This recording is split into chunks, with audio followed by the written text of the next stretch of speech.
What's going on, everybody? This is going to be Changes in Puritan Faith. We're going to talk about the Halfway Covenant, the Salem witch trials, and the Great Awakening. Let's get started. So, obviously, Calvinism is the basis of the faith of the Puritans and the Separatists. It's largely tied to this idea of predestination, that your individual salvation is, in fact, part of a divine plan. So that really takes a lot of control out of your hands. You're either a part of the elect or you're part of the others, so to say. And in order to be a part of the elect, one really needs to go through this sort of like visible conversion, this outward expression of one's faith, and also has to be recognized by the church. That said, whether or not you're a part of the elect, you're expected to live a very pious lifestyle, which we'll see on the next slide.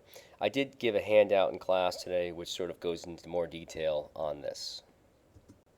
Here you can see sort of like the basic value system that goes along with Calvinism in New England. Piety and prayer, of course, this continued righteous lifestyle, regardless of your destination, if you will be saved or not, does not matter. One should be working at all times, as idleness was sin, and a special commitment to your individual calling. Like, what can you contribute to the community? Keep in mind, there is that real strong sense of community. The congregation and the township are almost one and the same. God and humanity in the Puritan mindset was sort of this like Old Testament kind of vengeful God that's really trying to punish man for the original sin. So from the onset, like the deck is kind of stacked against us as human beings, and we can, continue on this eternal struggle for salvation. But again, that's really outside of our hands as well, as predestination is sort of like the cornerstone of this Calvinist faith. I've kind of already covered most of what's on this slide, the idea of the congregation and the township being one and the same. And we did in class talk about religion being central to Puritan life. And we use the example of New Haven, of the Congregational Church, literally in the center of the town, the center square. But just understand that their laws and government mirror this idea, or sort of like religious piety as well. And one more thing that I would like to mention here, and I think we did in class already, is that Puritans really did emphasize education as well. And so, again, it's sort of like building the community, because the community is what holds everybody together. Now, I've just emphasized the importance of the community in this sort of Calvinist Puritan way of life. And I think that the first generation Puritans who came here, and separatists for that matter, they're more committed to that rigid, pious lifestyle than subsequent generations would be. And over time, over 3 generations or so, church membership began to decline. It became harder and harder to demonstrate one's conversion. There were fewer visible saints. So in 1662, the Halfway Covenant was created as a way to increase church membership. Now, children of church members could be baptized, and they, in fact, would become partial members, non-voting members of the congregation. Yet another example of these close-knit congregations beginning to split apart would be the Salem witch trials in 1692. Misfortunes in one's life would, traditionally be blamed on some sort of divine plan, but by the end of the 17th century, and this is not just in New England, there were witch hunts and paranoia associated with that in Europe as well. There was a concern that, Satan was being channeled by individuals, by witches, and they were projecting this onto folks in town they did not get along with or had some sort of quarrel with. Either way, 3 generations or so after the Separatists and Puritans had landed in the New World, the makeup of the colonies had changed. And so the institutions will adopt, because we, the people, create institutions. And if they're going to serve our needs, then we need to revise them from time to time. Think about your modern public school. And I know it's difficult for you as a high school student to know what high school was like 10, 20, or 30 years ago, but I can assure you that the focus has changed. And it's changed to fit our modern world and our modern students. Now, if you fast forward another 30 years from the Salem witch trials, roughly another 2 generations or so, we'll say, we have a major change in our religious life. And it's called the Great Awakening. And I remember learning about this and thinking, like, big deal. I didn't really understand the importance of this. But there's several things you should understand. First of all, it's a revival of religion, which means that religion becomes important again in people's lives. So we can infer that for some time at least, religion was less important in people's lives. There's number one.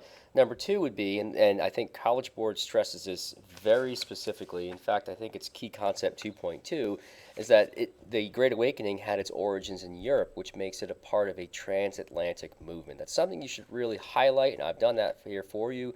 We'll continue to talk about transatlantic movements as we move forward. But also, you should understand that the Great Awakening is directly challenging traditional Calvinist doctrine of predestination. And what it says is that anybody can be saved. That's incredibly empowering. It's also democratic and egalitarian because salvation lay in the hands of mankind. In fact, it lays in your control. Here we have an image of the Great Awakening preacher George Whitefield preaching. In class, we did try to dissect this and compare it to what we thought the traditional Puritan sermons might have been like.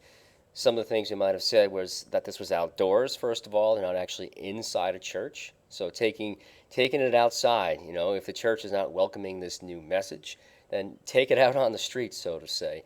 There's a very diverse group of people in attendance here. We have folks from all walks of life. We have men, we have women. There are children in attendance as well. You can see it's very emotional in terms of the delivery of this sermon as well as how it's being received. It appears as though somebody has a beer on the right-hand side of the image as well. So clearly it's a very different style of worship than these congregational units may have experienced in the past. George Whitefield was an itinerant preacher, meaning that he moved around from place to place, so that means he was probably very well known. The text suggests that, in fact, he was able to sort of refine his delivery and actually get better at spreading his message and convincing others to follow suit. Just to summarize the general style of the Great Awakening sermons, they're obviously much more emotional, as we saw in the image, and less cerebral. That was much more appealing to people. It probably got people to come into the church or out of the church, if the case may be. And as a result of that, we have the formation of new denominations, including the Lutherans and the Baptists. Again, talking about that democratization of religion and anything else, really, for that matter, in the colonies. There's George Whitefield on the right. He's British, good example of that transatlantic movement. And here's Jonathan Edwards, who's actually from Massachusetts and considered to be one of the greatest, if not the greatest, religious minds ever born in the United States.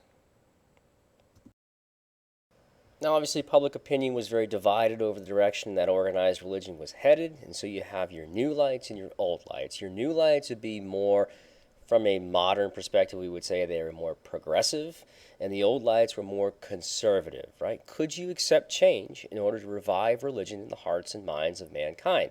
Or did you see this change, this new style of preaching and these new denominations as a desecration of the once pure faith? Well, so what, right? That's what I remember saying to myself when I learned about the Great Awakening the first time. Like, so what? Well, think of this. Think of how radical the Great Awakening is. It is literally challenging, like, the establishment. We have government and religion. Government and the church. Those are the two big leading institutions in the colonies and really, I would say, globally at that point in our history. And this directly challenges the authority of the church. It also is empowering the people. It's giving, the average person a chance to take control of their life. It's therefore democratizing society.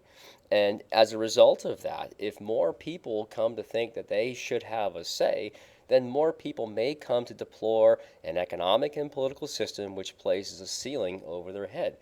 I do think that College Board and our textbook makes a direct link between the Great Awakening and the American Revolution. And not saying that one, caused the other necessarily, but there certainly is a common line here in this idea of becoming a more egalitarian society on our side of the pond.